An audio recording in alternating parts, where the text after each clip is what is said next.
Let's wrap it up with Concept 26.6. It says, new information continues to revise our understanding of the tree of life.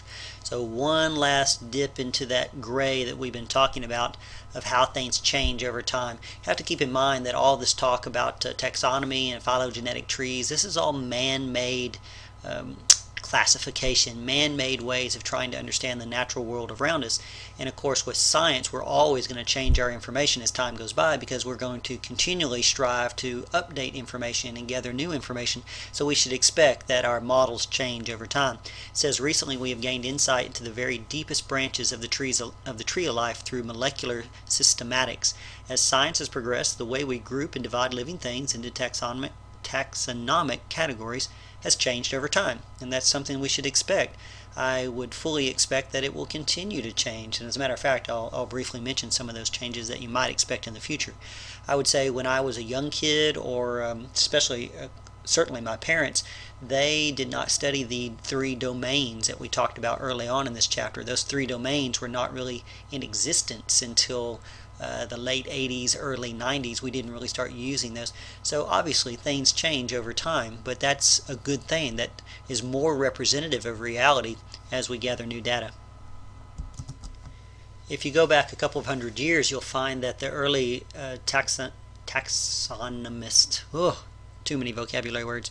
The early taxonomists classified all species basically either as a plant or animal.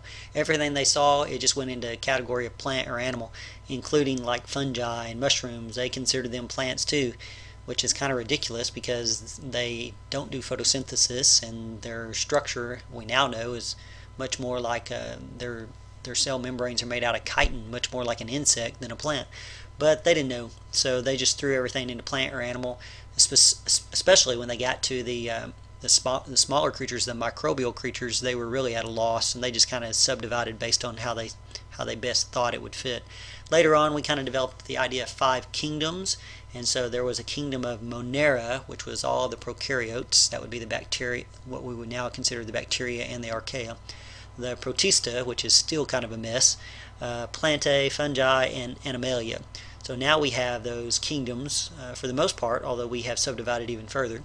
And then more recently, like I said, this was again within the last 30 or 40 years, the 3-domain system has been adopted, to where we now start with the 3 large domains of bacteria, archaea, and eukarya, and then we branch off into the kingdoms from there. The 3-domain system is supported by data from many sequenced genomes that showed that what we thought was pretty much all alike, all the prokaryotes, the bacteria and the archaea, are quite a bit different. And as a matter of fact, the archaea in many cases seem to be more closely related to the eukarya than to the bacteria.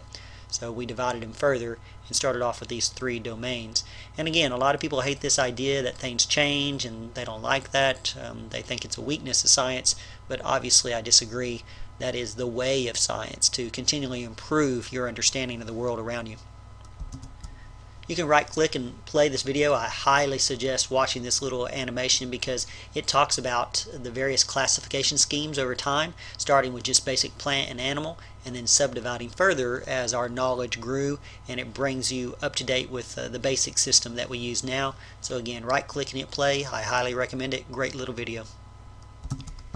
Here's an example of a very simplified tree of life that's showing the 3 domains of life, showing the common ancestor of all life, and then how things were branched off from that point.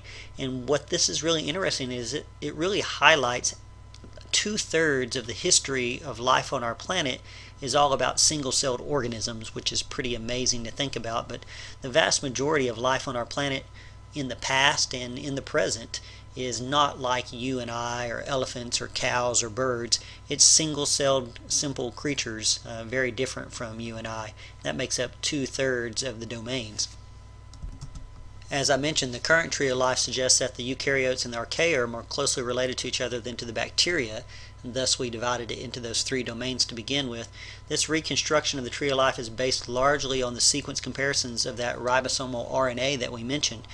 which codes for the RNA components of the ribosomes. And again, it's using that ribosomal RNA because it has changed so very little over time.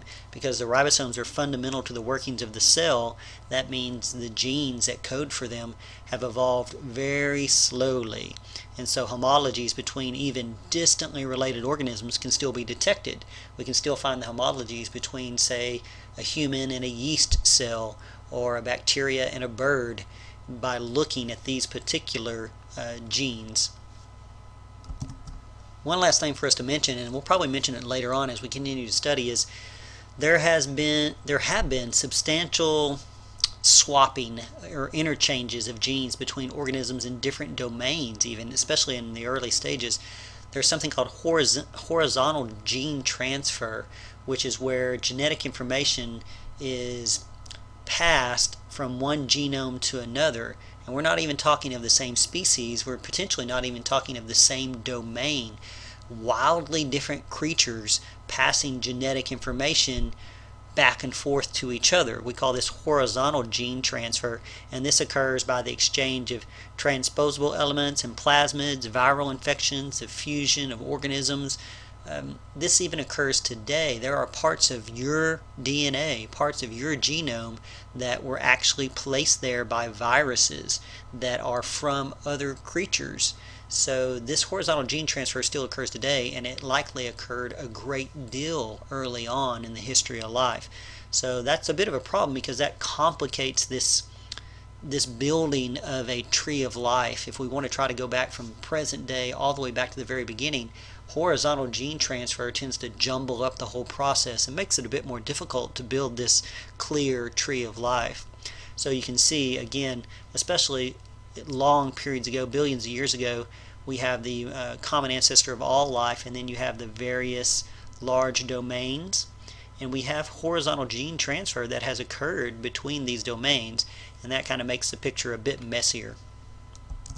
One last thing to mention is perhaps even another completely new, not completely new, but a new and unique idea that has come about recently is the thought that some researchers think that the eukaryotes are actually a fusion between the bacterium and the archaean. So perhaps that the entire domain of eukaryotes were because of some sort of fusion between bacteria and archaea. And they believe that because of some of the traits that we share in common, some of the various genetic homologies that we share. So if that's the case, well, then that kind of totally changes this tree of life into more of a ring of life, where the eukarya are actually a combination of the other two branches, the archaea and the bacteria. And so it might be better depicted by a ring instead of a tree of life. So this is still new, still something that we're investigating. And again, I love the idea that science is still ongoing. It's amazing. The more we learn, the more we realize how much more there is to learn. And so there's always new knowledge to be gained, and this type of idea is an example of that.